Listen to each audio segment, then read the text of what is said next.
So without further ado, welcome and thank you so much. My name is Dr. Megan Kirby, and I am the Director of Dissemination and Implementation Programs for Language Dynamics Group. And the title of this webinar this month, it's one of our free webinars that we hold every month, is all about the sciences of reading and writing and how to use story champs in implementing those aspects of language and literacy. Just a brief introduction or overview of sciences of reading. I can put writing in there. There's a lot more that goes into it, and you'll see I have to kind of shorten a little bit due to our 1 hour limitation here. If you're ever interested in having us come and speak, myself or any of the other scientists that are part of Language Dynamics Group, you can reach out, and we have a whole 6-hour training and professional development that we do for districts, schools, and states, conferences, etc. So you can reach out. But this is 1 hour, so we're going to try to fit as much as possible in there so that you leave here understanding some of what Story Champs can do for you in addressing language and early literacy skills. So general understanding is that literacy begins to develop as soon as our brain begins to develop. Right? So in utero, we know that research has shown the phonological processing system starts to develop. That is before you're out of the womb, right? So we want to make best of the tools that we have. And one of those important things in the development of literacy skills and later on reading and writing is early language nutrition. And so scientists from the fields of education, communication sciences, developmental psychology, cognitive and behavioral learning, and neuroscience, we've all gotten together and we all have different threads or strands of research, but they all come together and align with what we now want to call the sciences of reading. It's not a silo. This isn't owned by any one particular profession or scientific domain. It's all hands on deck to help all of our learners who are struggling with language and literacy skills. What we now know is that if you are unable to read proficiently, we'll leave writing aside, but read proficiently, meaning word level reading skills, as well as comprehend what it is you just read, by 4th grade, you're less likely to graduate with a high school or terminal diploma. You're less likely to be employed in a job where there's opportunities for vocational advancement, right? So where you can have increases in pay over time. So you're a lot more likely to be in lower income or low wage jobs, high turnover, lots of stress. And then that has epidemiological factors on then your own family and your own children and illiteracy. There are signs or correlations with that being tied to dyslexia, which is a genetic or marked with genetic factors, right? So there's many different models for how reading works. And the simple view of reading came first. And then since then, this is Scarborough. The reading rope was a model that was from 2001 and really helped lay out what goes into true reading or reading comprehension. We're calling it skilled reading, right? The fluent execution and coordination of word recognition and language comprehension. So there's 2 major strands that we're going to take a look at. There's only 2 in the reading rope that we're going to take a look at. And the first being probably what's the most commonly found emphasis in professional development and early literacy and reading and teacher education and prep, in assessments and in curricula. If you know anything about letters training, there's an example. There's a huge emphasis on word recognition, right? So I'm going to point out that we do have an assessment. It's called the Cubed 3. Think of language and literacy being assessed to the 3rd power, right? Like to be measured. So the Cubed 3rd edition comes along, and it's a suite of universal screening and progress assessments. So it's benchmarking and progress monitoring for preschool all the way up through 8th grade. They are accurate, reliable, and efficient measures of oral and written language. And the things that we measure include these bottom strands here. So what we're talking about are going to be word recognition. This is phonological awareness. So blending, segmenting, identification of sounds, the first sounds, that letter, like in a word, sound manipulation, right? And then decoding. So that's your letter sound correspondences, phoneme blending of written words, so text, and then sight recognition. So the automatic recognition of words that we learn through exposure while decoding. So coding and encoding, right? So we have measures that look at all of this in our cubed assessment. And I'm just throwing this out there to let you know that they exist. They are here, right? The DDM, the dynamic decoding measures is what DDM stands for. These are measures that look at static word recognition, proficiency, and the ability to learn the skill of recognizing words, right? So we can look at that. There are a lot of assessments and a lot of, I would say, instructional tools like UFLI, UFLI, that are available out there that really look at these skills here. But what we know is that in looking at the assessments in the fourth grade US National Assessment of Educational Progress, so the fourth grade reading results, what we know is that there are about 1 in 3 students that that cannot demonstrate basic proficiency on these assessments in reading. So in other words, they're not passing. So there's basic, proficient, and above, and they're advanced. And holy cow, like the basic, they're not even passing at a basic bare minimum level of competency for fourth grade reading. Now, if we can take the dyslexia statistics and say about 20%, and that's a high, mid to high average or projection of how many students might have dyslexia. That's looking at word and like decoding skills, word recognition strands, issues there. If 20% of the 1 out of 3 have dyslexia, then the other 80% of the kids who are not passing that exam, it's not dyslexia. It's not these things. We're encountering students where teachers, if you're a specialist, which I totally forgot to ask, throw it in the chat if you're a speech and language pathologist, a reading interventionist, anything besides a teacher, that would have been me. We're getting, as specialists, as researchers, we're getting referrals to students who kind of like hand it to you and saying, oh, he has a comprehension problem. Oh, she has a comprehension problem. Oh, they've, I don't know, they don't understand what they're reading. That would be great if they even said it that specifically, but most of the time it's comprehension problems. So I would just want to put this out there. What exactly about comprehension is the student struggling with? That's like saying, oh, they can't read. Yeah, all right. So when you're saying they can read, but they're just not understanding what they read, why? And we want to look at that. A lot of our assessments do not really look at, and hate to tell you, this. So the language comprehension strands, there's a bunch, and you need to measure all of them, not some of them, all of them, to know diagnostically what is the language comprehension issue. So in the cubed 3, the assessments that we offer, the narrative language measures, or NLM, they're a set of subtests, and they measure static oral and written language comprehension and production. So a lot of our standards in education say speaking, listening, and writing and reading, right?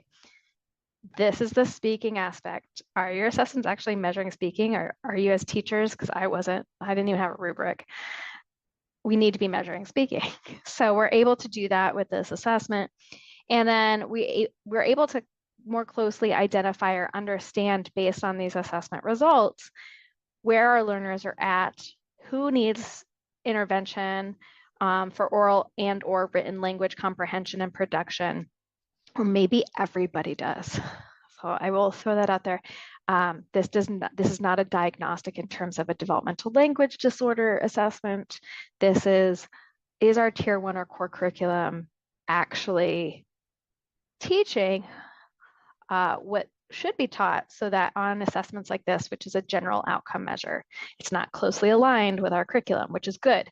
It's a true measure of a student's ability to read and demonstrate these language comprehension skills. So when we have individuals, right, who can read the words, but they can't, or this is what we're told, they're not demonstrating knowledge of what it is that they're reading.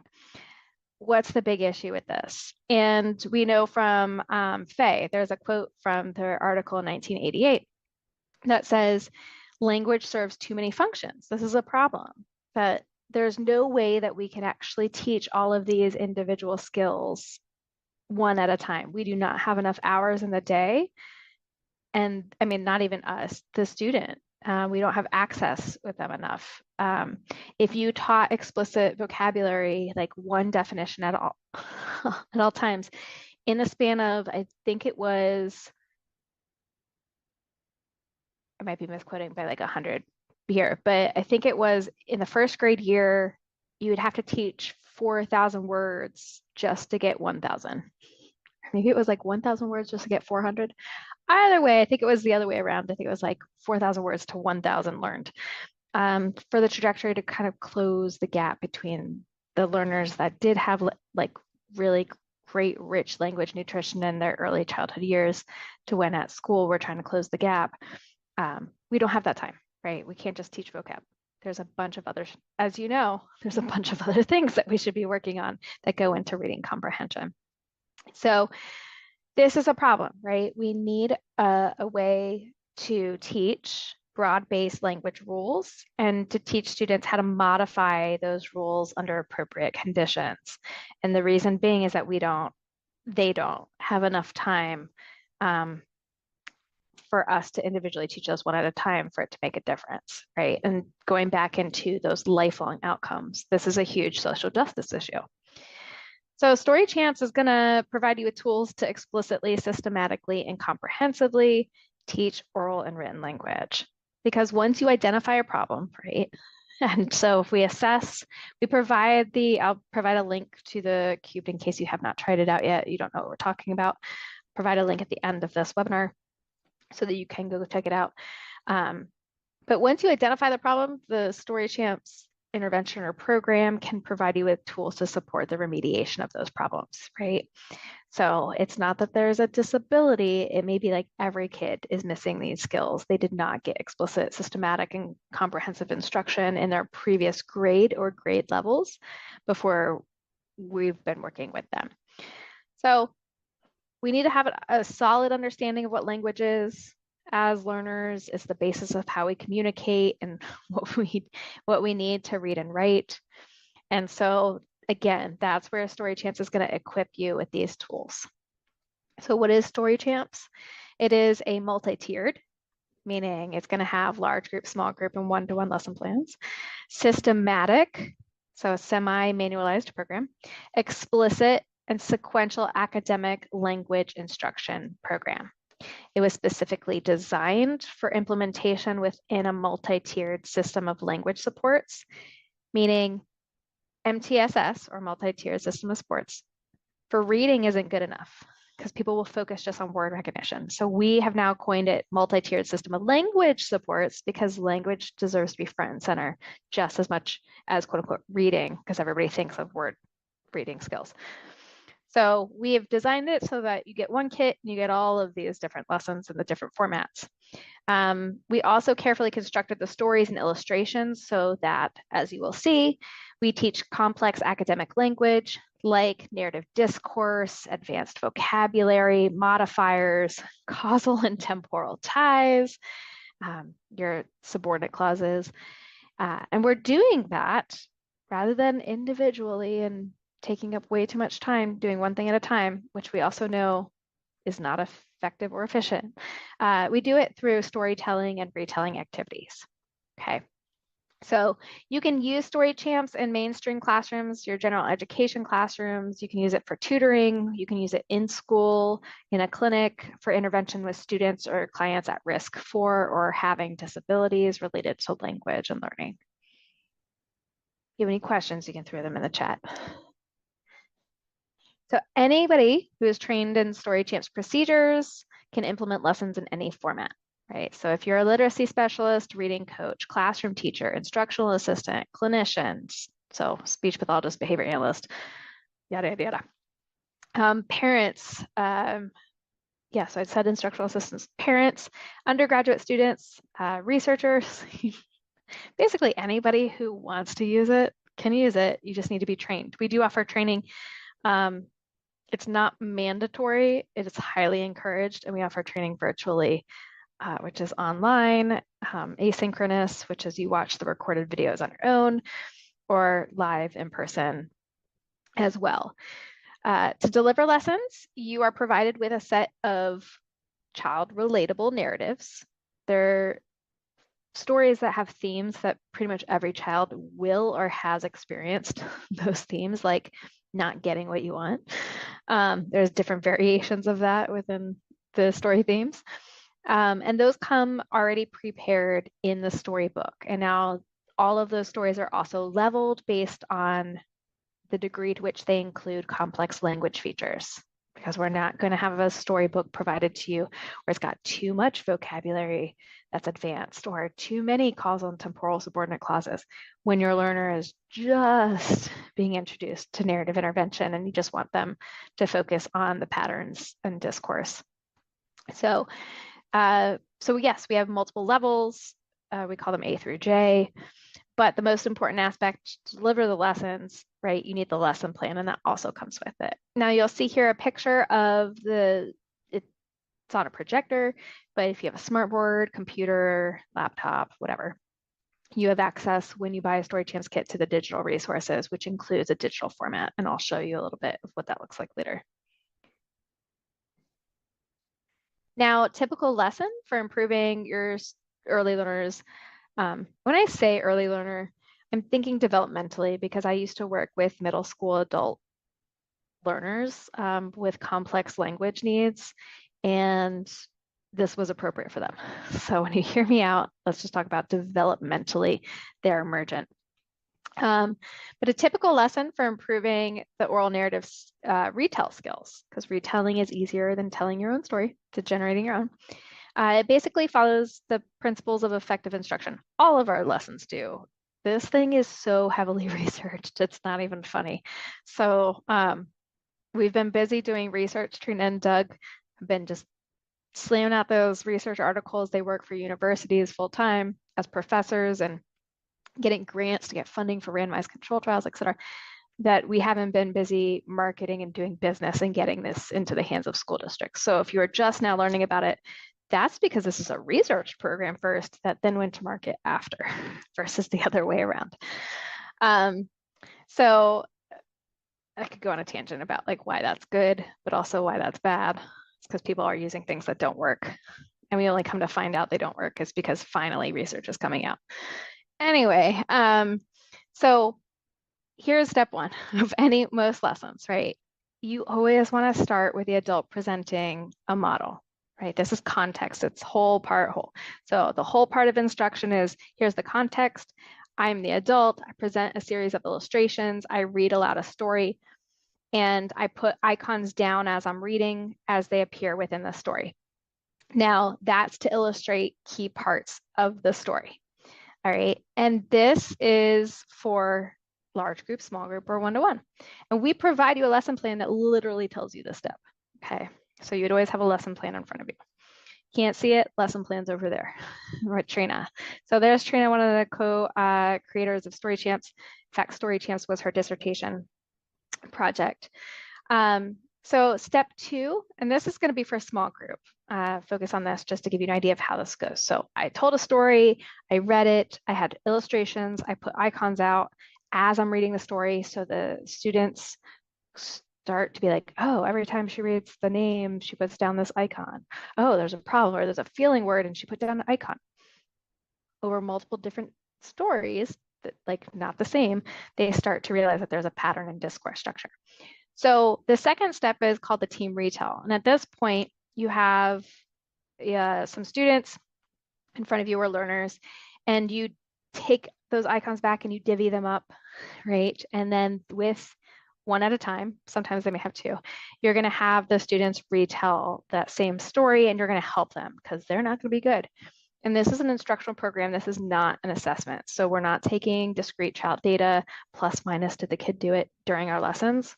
We're actually doing what we got into the job to do, which is teach. And that goes back to use the cubed narrative language measures for the assessment of whether or not Story Champs is working. So we're going to retell the entire story together. Everybody's going to contribute a part based on the little icon that they were given. And they get my help as the instructor. And then probably because that was a hot mess, we go ahead and I'm going to summarize that story so everybody hears it again and is complete and coherent. Also because they are just now learning how to listen to each other. At this point, then you've got the remainder of like step 3, 4, and 5. It depends on how many people are in your group, up to 4 in a small group, but everybody's going to take a turn to retell the story. All right, so we're going to systematically withdraw visual supports after every turn. And then to make sure that we increase student responding or keep the students active, if they're listening, it's not their turn, they play what's called story games. And so as they're listening to their friends tell a story, or their friend tell a story, they're going to play this game, and there's a set of procedures that are available in the lesson plan to do that. Now, the procedures themselves and the lesson plans are semi-scripted, right? So there's a little bit of flexibility, which is super nice, given that, you know, when researchers write something and say it works, they're normally like super manualized, strict procedures. And we're not about that because in real life, things happen and there's a fire drill. So many times I've done recordings or visited classrooms to model Story Champs for people, and there's always a fire drill. Anyway, the removal of visual supports, though, is a standardized procedure. It's standardized, it's systematic, this works. So you can see here that over the course of each student, we're slowly fading out the reliance on the illustrations and the icons, right? And we get to the last student who still has our help, because they all have help throughout this. I'm not testing them. We don't want them to get anything wrong, so we don't want them to struggle. So if you're the student that gets 0 visuals in front of you and it's your turn to retell the story, mind you, you've heard it like 5 times at least by now, but you also still get my help so that you can independently retell the story without those things. This is imperative, right? But that is pretty much the entire lesson of a small group lesson, the basic procedures. Okay, so any questions that we have? All right, Christy, thank you. All right. We will throw up some trainings in case you guys are interested at the end. Put some links in the chat. All right, so background knowledge. I'm gonna go, let me just like really quickly remind you, dun, dun, dun. We're gonna go through this, the science of reading, how does Story Champs address all of these things? So with the remaining time today, and I'm gonna leave enough for questions, how are we addressing this in Story Champs? So close your eyes if you get dizzy. All right, first one, background knowledge. Background knowledge refers to the facts and concepts that you need as an emergent reader or early reader or a reader at all to make text to world connections. All right, and here in this picture, this is a great example of making the connection with Story Champs of stories and allowing students to bring their own experiences to the table. So if I am using a Story Champs lesson, and this is my story that I'm going over, at the very end, or even during, you're going to notice students are going to make connections with, oh, well, one time I had a candy bar and it melted, or I had chocolate in the car and it melted and my mom got so mad. They're going to want to talk to you about that. And that is wonderful. That is demonstrating that we have basically keyed up or fired up. This theme of this story is relevant to that child's personal experiences, and which is why we've written these stories with these themes, so that we are activating background knowledge. Now, that being said, some of you may not have my Australia friends. This one, if you have a Story Champs kit, you can tell me, right now, and I already know, we refer to it as a chocolate candy bar. Seems kind of redundant. And so my Australian friends have given us feedback that it'd be great if we could modify those stories so it just says chocolate. Another thing with cafeteria, those don't exist in Australia. And so we are very, very, very close to making those storybook adaptations so that you can purchase those instead. Be on the lookout by the end of the year. So that in and of itself, they're modifiable. But let's say you don't have that exact same experience. Well, I don't want to only read stories to my students that I know that they've had those experiences. The themes and the problems that are experienced by the main characters. Here's one where this little boy wants to like move the fish tank and he picks it up, but then he spills water out of it. And then the water gets all over the floor and it's wet. And he's in his brother's bedroom and he's really worried. So he asks his brother for help and then they clean it up together, right? That may not have happened to any of the students that we know. They may not have had this experience. They may not have a brother. They may not have a fish. But the fact that you spilled something absolutely has happened.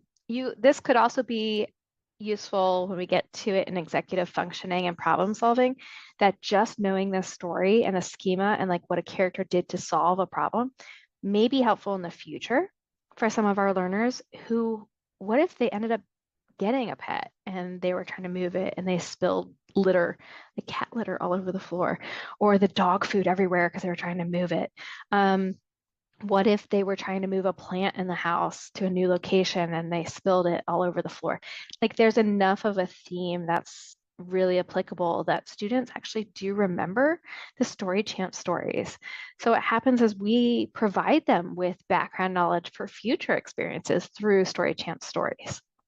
So one, the stories themselves, the themes are very accessible, but even if they aren't truly 100% within the repertoire or the background of experiences of our learners, they potentially would be in the future. The chances of them having a similar experience in the future, if they haven't had one, is pretty high. Vocabulary. This strand is very important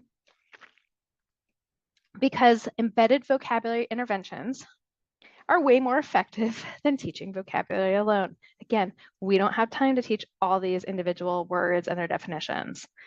We would run out of time and still not have enough time if that's all we did in a day.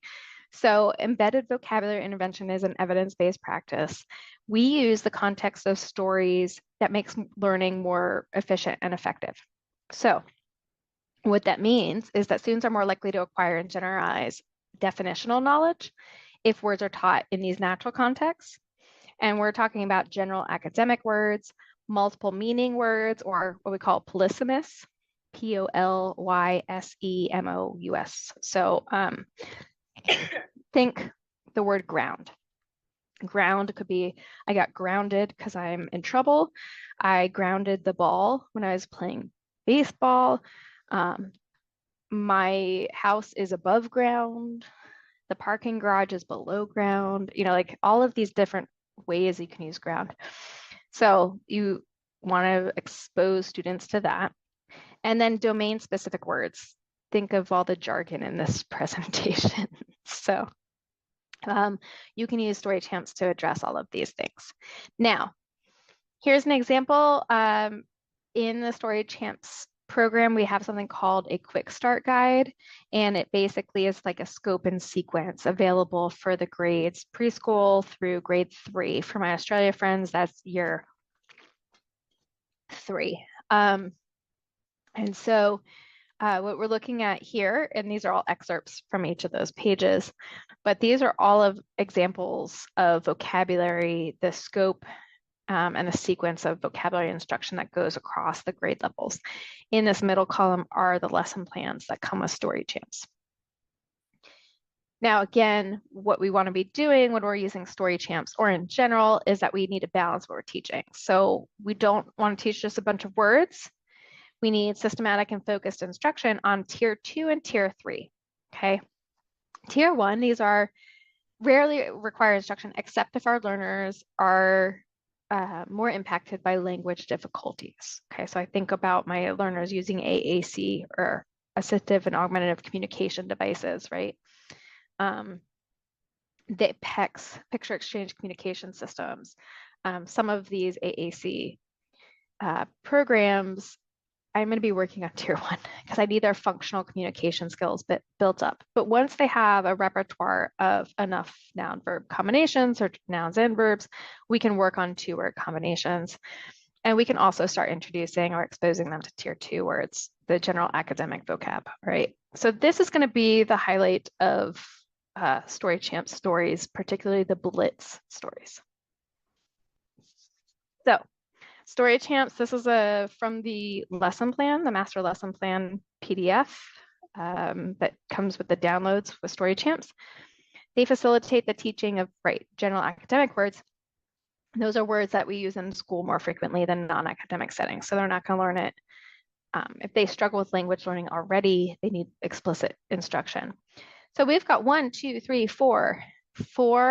lesson plans that go along with teaching vocabulary explicitly or teaching vocabulary inferencing, as I'll show you. And then we've got another 5th lesson plan here that goes with the domain-specific words. So what we know, learning complex academic vocab requires many repetitions. You need a lot of practice with words. You need a lot of practice with meanings in multiple contexts for extended periods of time.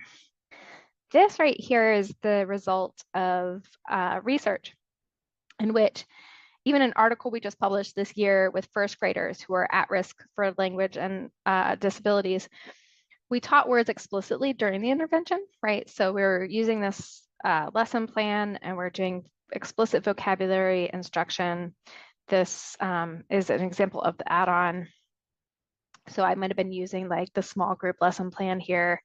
Oops, excuse me. And so I might have used that and then added this add-on to that lesson plan. Again, this isn't training. So if you want training on how to use this, you need to sign up for training. But so we taught them explicit vocabulary definitional knowledge, but it was pretty intense. It used a repeated acquisition design. So it's Spencer et al. 2023. If you're interested and want it, go ahead and throw your email in the chat or in the end of webinar survey. Tell me that you want it. Be like, send me all the research, and we will. But it wasn't until the students interacted and used the words and extension activities that they actually retained the meaning of words over time. And that's what we've found. It's not just our research, but others as well. So that leaves us to, well, we don't have all this time to teach every single word explicitly, and then make sure they practice using those words that we just taught. I think it's something like 90% of the words that we learn, even into adulthood, come through inferencing, or we learn them indirectly, right? So our learners that struggle with language learning, they need more direct instruction on how to use context clues to support inferential word learning. This is where we have lesson plans that go along with helping them to do this. So this is an example right here. This is called Blitz vocabulary words, and we are basically teaching students to listen for unusual words and then to use in these prepared stories that we have in the storybook, specifically that go with this lesson plan. For example, it would say, use any Blitz story to target gray bold words. Well, here is a Blitz story, and I have gray bold words right here, right? I also can teach context clues, students how to use them, because we have 3 bold words in the black bold font, and those have context clues that are in italics. And our lesson plan would then also tell us how to teach students to listen for those context clues and then to infer the meaning of these new words. And we would go over it and we'd practice them. Okay. Here's the small group classic vocabulary instruction, right? And again, this is just like the add-ons. How do you use them? You add them to existing master lesson plans. And then this just goes to show you right here how to use word journals. Oops, I went too fast. How to use word journals, right? To record words, definitions, synonyms, example sentences. These are the extension activities that I was talking about. So these come also with the kit. These are the Blitz word journals, and you can have them write these words talk about synonyms, write definitions, and then this is super important, is have them generate with your fading support, adult support, example sentences. Okay, so that's vocabulary. And that was just in a nutshell. There's so much more. I only have like 20 minutes. So language structure. So the structure of language at the sentence level is called microstructure. All right. And you want to teach students patterns at the sentence level so that they can generalize those skills to new experiences when they're asked to listen to or read text. All right. We know that retelling is correlated with reading comprehension. So the more that we practice story retelling, the better the comprehension outcomes for on reading assessments are.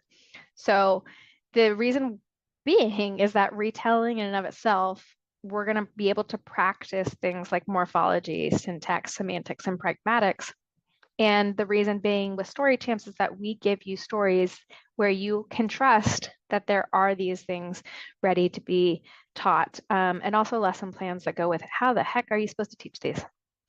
So story champs addresses three main types of elaborated noun phrases. Those are targets that appear in these stories, as you can see right here. Here's one about Daniel's ruined writing. And this way, the students have multiple opportunities to hear these words. Now, we call them connection words. So the word because is a causal connection, and the word when would be an example of a temporal connection. So we would have our storybook in front of us. It's a little spiral bound book.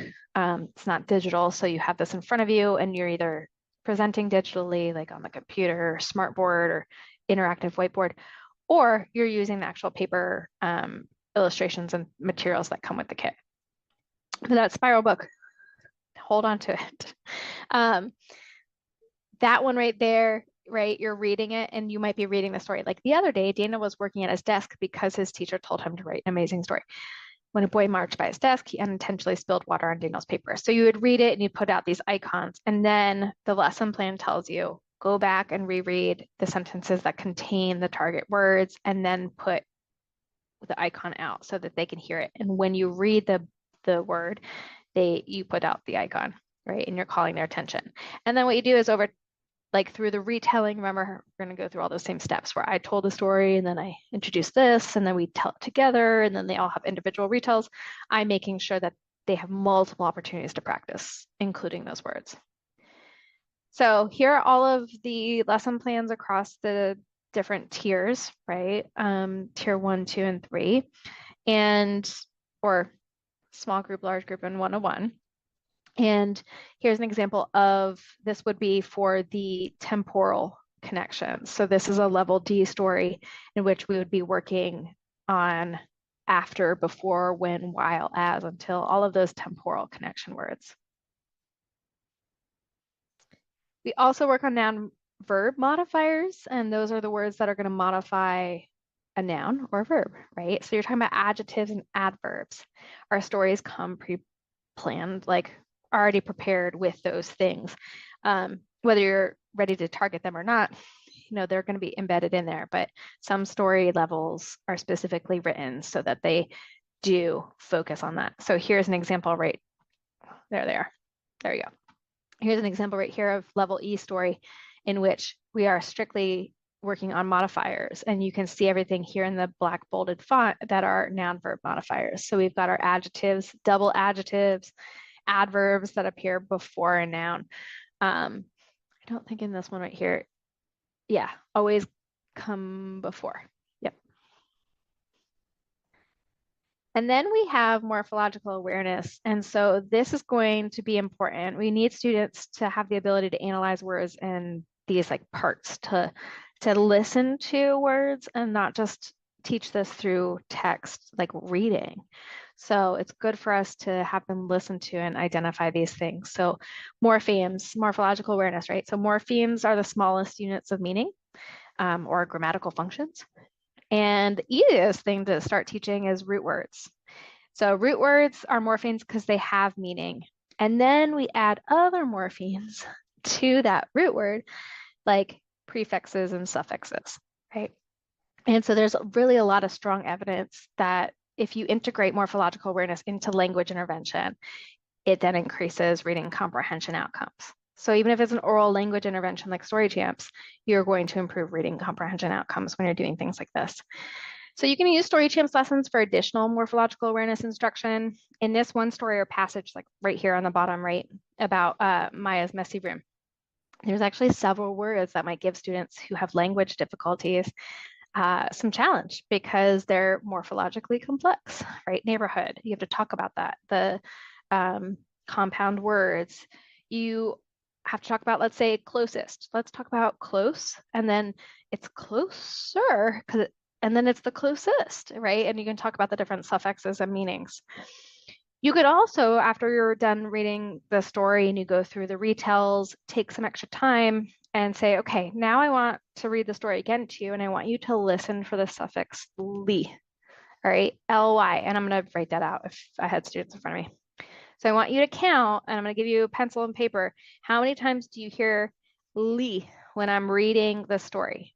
All right, so I'm going to read it one more time, and then we're going to talk about it and see who counted the right amount. So even just doing that with some extra time that you have when you're doing your Story Champs story is wonderful.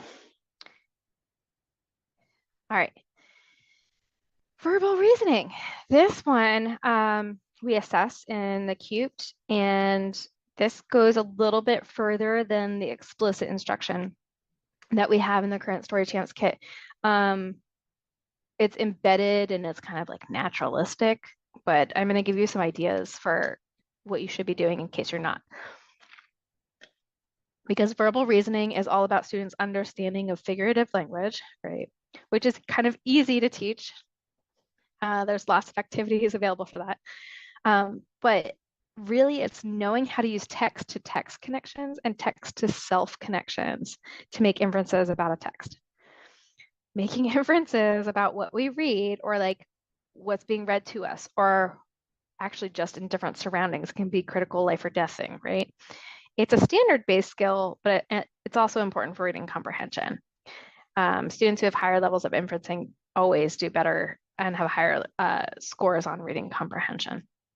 So one area of academic language is this inference making area that's often overlooked because it just, again, it needs, a lot of folks don't know how to do it. All right, so think of it this way. If I am talking through a Story Champ story and I've got this narrative discourse and there's always a pattern, I might be doing a double episode story, a level J story, which is called an advanced story structure. I might want to have students think about what, like before I read the story, I might give them the problem and be like, okay, I want you to think about what the character might do to solve their problem. And then I'm going to read it, and then we can talk about whether or not that was the same idea that you had and did it work or not. Okay, so talking about that, and then at the end discussing it again. Trina describes inferencing, and I like this, as fancy guessing, right? So especially when you have some, but like not all parts or pieces of a puzzle, like when there's some missing, but you generally get the idea of what was supposed to be there if you had all the pieces. So this is when students, if they can get to about 80% understanding of what's written or what was just said, they can guess on the rest and they'll be pretty close. But if they know less than 80%, that cognitive load is way too high. Kids won't even try to make inferences. It's like, it'd be a waste of our time. So it's important that we want to give them other things, or we want to work on other things to build up until the point where we can work on inferencing alone. So discourse structure, right? So you're going to need to be able to retell the basic parts of a story in sequence, and then you need inferencing to recognize how the actual events are causally and temporally related, right? Vocabulary. Inferencing, you need inferencing to be able to figure out the meaning of words from context. We just looked at that in the previous slide. We have lesson plans for that. Complex sentences. There are clues like the word because that have power over inferencing.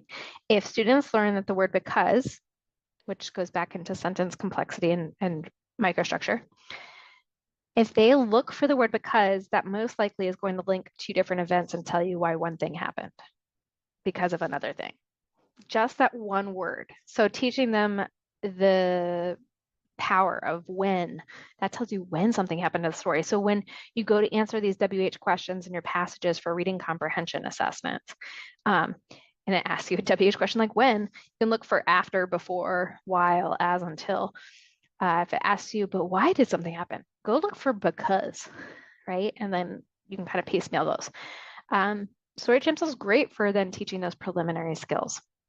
Then we have morphological awareness, and that's just understanding the root words and unfamiliar. But in general, I'm just going to give you some tips that you can support students searching for clues in listening to these story chimp stories and to make text-to-text connections.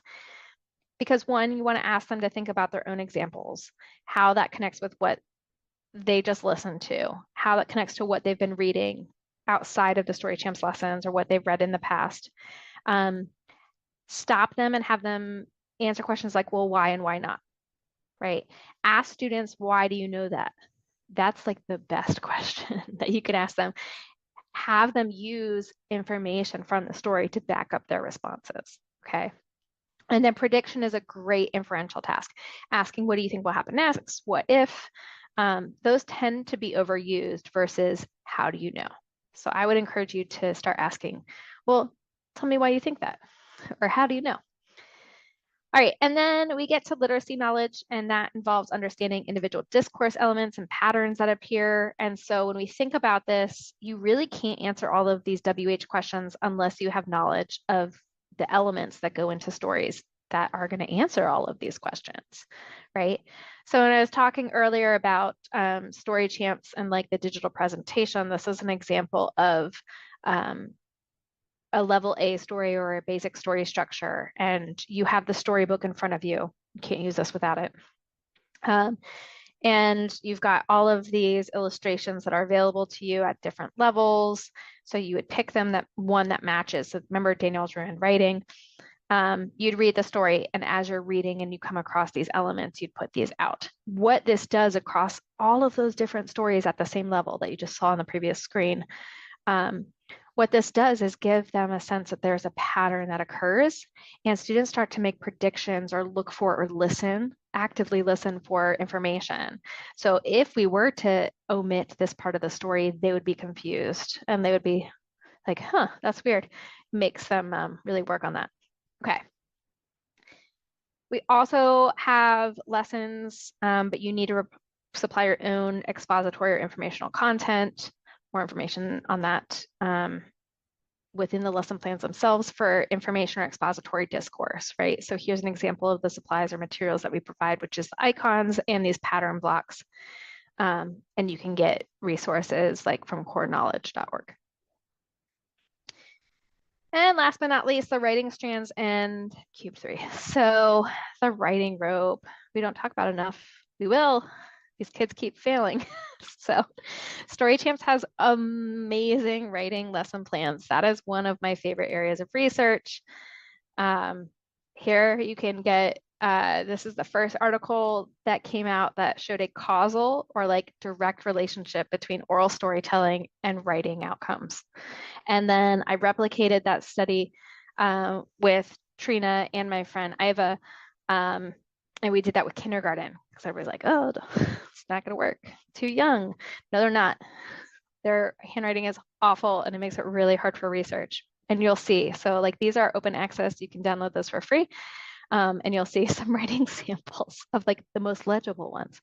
But gosh, that was fun. So narrative language storytelling is a bridge between oral and written language. It's the easiest way to get students to learn how to write is by teaching them all of the aspects of language that go into written language. We have lesson plans, as you can see here, across multiple grade levels for writing. There's your scope and sequence. Here's examples, like there's one right there of a student actually generalizing. These icons were not there. I put them there for the sake of this training, but the student ended up making their own icons at the top of their paper so they would remember. This is first or kindergarten or first grade. I feel like it's first. And in that right there, I mean, like, it's just beautiful. So that tells you that this schema sticks with them and they really like it. Here's an example of what the teacher was writing to then teach story copying or beginning writing. And then students would transcribe that to the rough draft that we provide them with. We're also big into writers' workshops, but also self-regulated, all of these different evidence-based gold standard practices. Basically, if it's systematic, it's research-based, and it shows it works, but one of those things is going back and proofreading your own writing or doing peer tutoring. And so we provide these writing checks as well. They can be used with Story Champs stories or Story Champs lessons or not. You can use them on your own. They're great rubrics. And then finally, we've got also information or expository writing lesson plans. So that leaves us with a few minutes. If you have any questions, feel free to ask them now. I'd be more than happy to answer. Christy, do you have anything that you want me to answer? Would you like to answer the one that just came in? The could you work on writing at the same time as retail? Yes. Okay. I will answer that. Sarah, yes, please, please, please, please work on writing at the same time as retail. Do not wait for one to be more established than the other. The story copying is a great lesson plan to work on in Story Champs. And you could also like interchange so you don't get too bored of delivering one lesson plan for too long. Maybe like every fifth session you do a writing one. Completely up to you. But I love writing and I am so glad that you asked that question because it should be worked on. Rather than wait till kids have proficiency in handwriting, please don't wait to teach them what to write. By focusing on handwriting, like how to write, it's almost like saying, hey, we're going to only work on decoding skills until they can read words, and then we'll teach them how to comprehend what it is they read. It's the exact same thing, and it's a horrible, horrible approach that our schools are doing. So, Christine asked, does the kit come with lesson plans, areas you addressed? Are the kits? So, Christine, you get a kit, you get access to everything. So our lesson plans, and I will show you right quick, do not have grade levels on them for the reason being that you might be using this with an 8th grader, right? Or you might be using this actually with, let's say, kindergarten or 1st grade, and that might be on par. If you're curious about the scope and sequence for grade level or tier 1 or core curriculum, or even tier 2, then that's going to come in the quick start guides. And so you just go pick those lesson plans. And there is a scope and sequence that's much more beautiful than this. I cut out these vocabulary parts from each of them, like one page. So you get for like the whole thing, in case you switch grades, that's also nice because I used to get moved. You have everything you need when you buy it forever. How long does a kit take to be shipped to Australia? Does anybody from Australia know the answer? So, Patricia, we ship things out of our warehouse in Texas within like 3 business days. There's only about 5 of us. The owner, one of the owners and his wife are the ones that ship. And then on weekends, if there's a bunch of orders, their son comes and helps. So we get them out right away. So it's most up to the shipping, but maybe someone else knows.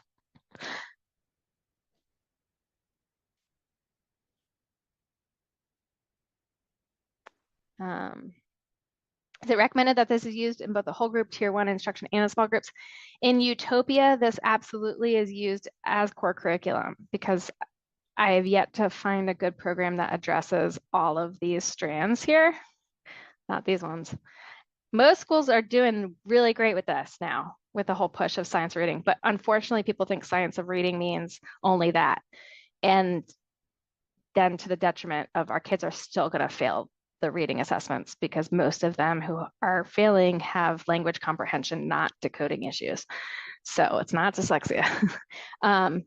Some of them, it is 20%, but the other 80% that are failing, it's this. So it would be really great if I started seeing this in the primary grades. We built or designed Story Champs for that reason, like to be tier 1. That's why we give whole group lessons and small group and one-on-one. But I would say majority of users right now are mostly interventionists and speech pathologists who are using it as an intervention. we do have tons of publications though showing that it works as a grade level tier 1 intervention or instructional program. Crystal, thank you. You got yours. You're in Australia. You got yours in 2 weeks. Perfect.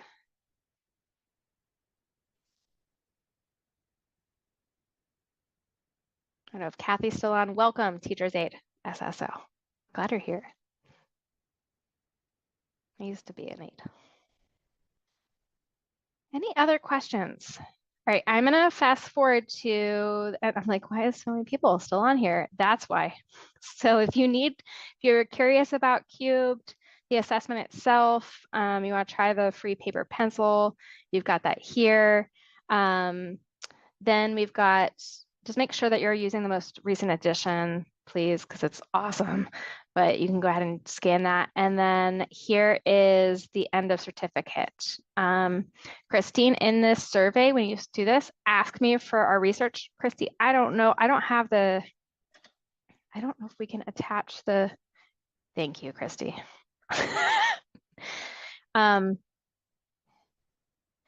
Christine, we have way more than What Works Clearinghouse. They have not been updated since 2017, maybe like a tiny bit. And for some reason, the US government has not funded more stuff. So we just keep putting out our more research and updating it on our own. And we've been included in like systematic reviews and meta-analyses by other people. So it's not like our research.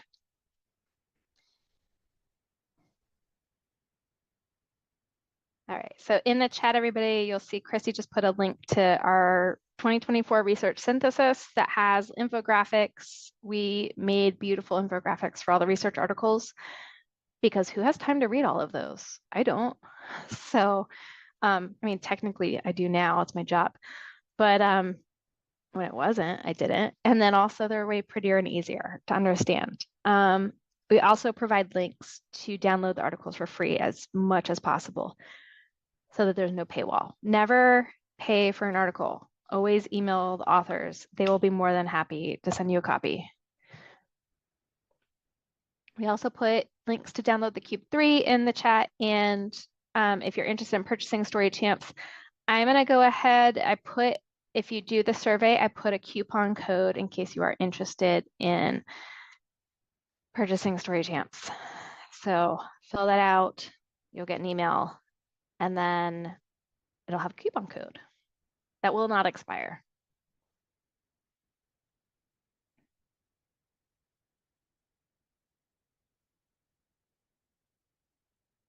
All right, thank you all so much.